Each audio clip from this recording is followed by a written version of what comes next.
Hello, America. I'm Mark Levin, and this is Life, Liberty, and Levin Sunday. We have a ruling class in America. A ruling class. It's not an official ruling class, but it is a group of individuals in different industries with different platforms who have seized authority over this country. The vast majority of them live and work on the East Coast, in Washington, D.C. and New York City, with some in Los Angeles. Tens of millions of Americans are not represented by this ruling class, which is why so much of what they promote in their media has nothing to do with you, or has no interest, or is actually promoted in order to sabotage your lifestyle and your liberty. Transgenderism. It's a tiny fraction of a tiny percent of the population. You wouldn't know it. Systemic racism. There's not systemic racism in America, but it is critical that that be promoted in order to attack the broad middle class. Climate change. Climate change is nothing more than the degrowth movement, the deindustrialization movement, dressed up as some kind of environmental movement so they can do things through the back door that they can't do through the front door. The vast majority of the middle class wants nothing to do with this, doesn't know about it because it's not really relevant to them. And that's why you're under attack. You see, ladies and gentlemen, most of what goes on in this country does not go on in Congress. Most of what goes on in this country is not a result of actions taken by the people you elect, your so-called representatives. The vast majority of what's taking place in the country today is my executive fiat, executive orders, bureaucratic regulations. The EPA has decided that the single-family home for the middle class will be destroyed, that you're to live in high-density high-rises with public transportation. Hence, the automobile needs to be destroyed. What's this EV stuff? Nobody wants it, even though Washington is subsidizing it and the New York Times is promoting it, because you want your gas-powered combustion engine vehicles and trucks. Well, Washington just said, you don't get it. Well, who voted for that? Nobody. Biden did it through his EPA. And they say we'll have cleaner air and cleaner water. Of course we won't. It has nothing to do with that. It's a massive inconvenience, and the intention is to limit the ability of the middle class to be mobile, to live the lives that you want to live, and so forth and so on. This whole DEI thing is set up, again, to attack the middle class. Most people don't even know what DEI is, but it is something that has been pushed by the radical left Marxists in our universities and colleges, and hence by the Democrat Party and the media. So merit is thrown out the door. Instead, we have reverse racism, reverse segregation. According to the Democrat Party, which used to support openly racism and segregation, this new kind of racism and segregation is righteous, and so they promote it. And so much of what goes on in this country is deleterious to the middle class. They're attacking our traditions. Now they're attacking Christian nationalists. What does that mean? Well, they're suggesting that if you're Christian and you support America, you must be part of the Klan or something, Christian nationalists. They're embracing Islamists. Why are they embracing Islamists? Because they're critical to their base, and because the Marxists and the Islamists have the same thing in common. What's that? To completely upend our society, your faith, your religion. They're trying to indoctrinate our children through our elementary schools and secondary schools, high schools, certainly colleges and universities, to separate them from parents, to separate them from the morals and ethics and family values they've been taught, and instead embrace the radical left agenda and bigger and more centralized government. This is all intentional. They're poisoning our institutions. They're devouring our institutions. They are accusing people who stand up against them as being against democracy and being extremists. So Donald Trump, hence, is Hitler. And anybody who supports him is part of MAGA.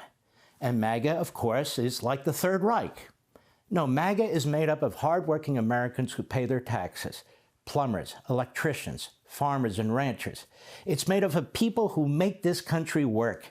And the funny thing is, these elites in Washington, D.C. and New York, if we had to rely on them to eat, we'd all starve to death. They produce absolutely nothing. They don't do anything with their hands. They are totally out of touch with what goes on in the central part of America, or put a better way, that goes on not on the both ends of America. Why do you think they want to get rid of the Electoral College? So Middle America, Southeast America, Southern America, Northern Plains America have no representation. If it's just a matter of voting, the more dense the cities and the metropolitan areas, the more powerful they will become. In essence, 9, 10, 11 states will have control of the entire electoral system. So the Electoral College, you see, is now said to be racist and set up by slavers. What I'm trying to point out here is what the Democrat Party is doing. It's at war with the middle class. It's at war with working Americans. Now, union bosses may not get it. They may not care. They're selling out their membership too. And they'll throw little tidbits out to you, or little pieces, little crumbs to you. Oh, we'll have a $20 an hour workday, which of course destroys jobs and destroys businesses. Then they'll use Marxist propaganda, class warfare. Let's get the rich, let's get the corporations, let's get them. And yet, the biggest concentration of money, the biggest concentration of power, and I mean police power, it's not any one corporation, it's the federal government. Look, there's not a single corporation that has control over your life. There's not a single corporation that can tell you what to do or put you in prison. The federal government not only is ubiquitous financially, but it's ubiquitous in terms of the police state, and it's growing.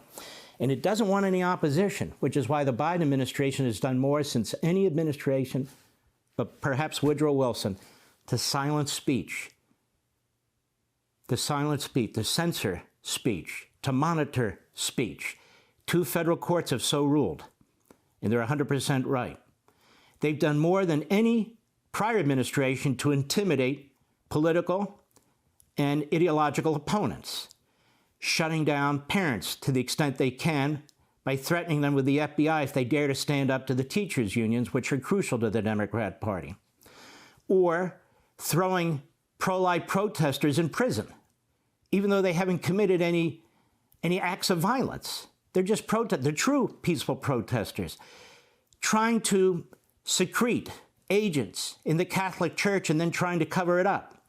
This is a big deal, America, what they're doing and what they've been doing, and most of all, trying to put in prison and bankrupt their greatest threat politically, which is Donald Trump.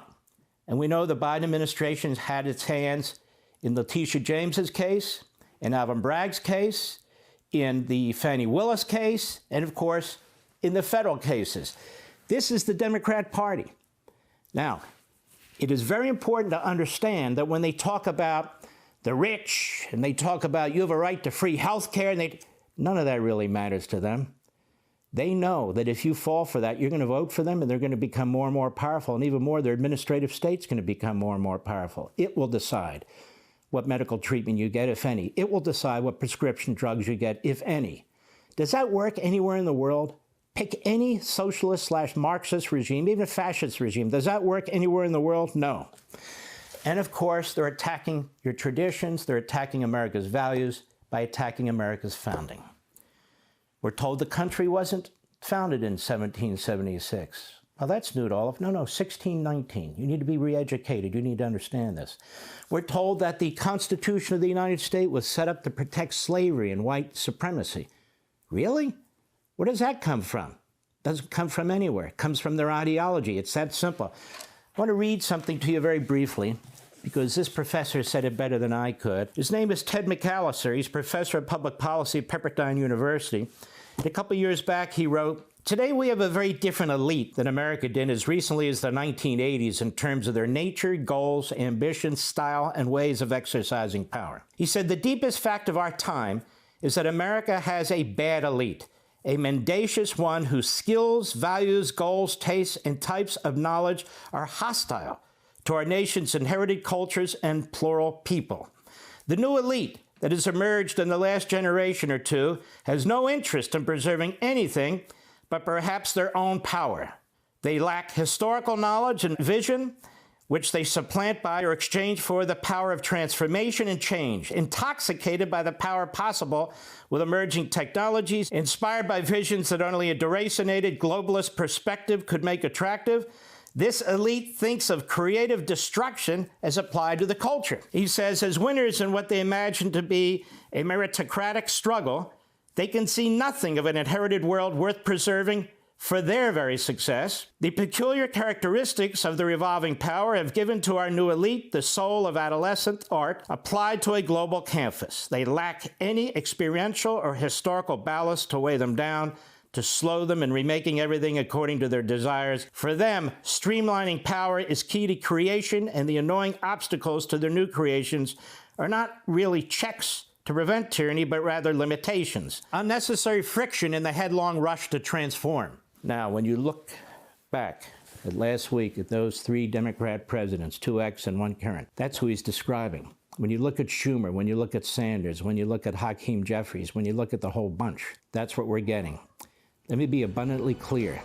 The new bourgeoisie, as Marx would put it, is the Democrat Party. The new proletariat, that would be you and me and the hundreds of millions of Americans who are not represented by the ideological push in our media by the Democrat Party each and every day. Hey, Sean Hannity here. Hey, click here to subscribe to Fox News YouTube page and catch our hottest interviews and most compelling analysis. You will not get it anywhere else.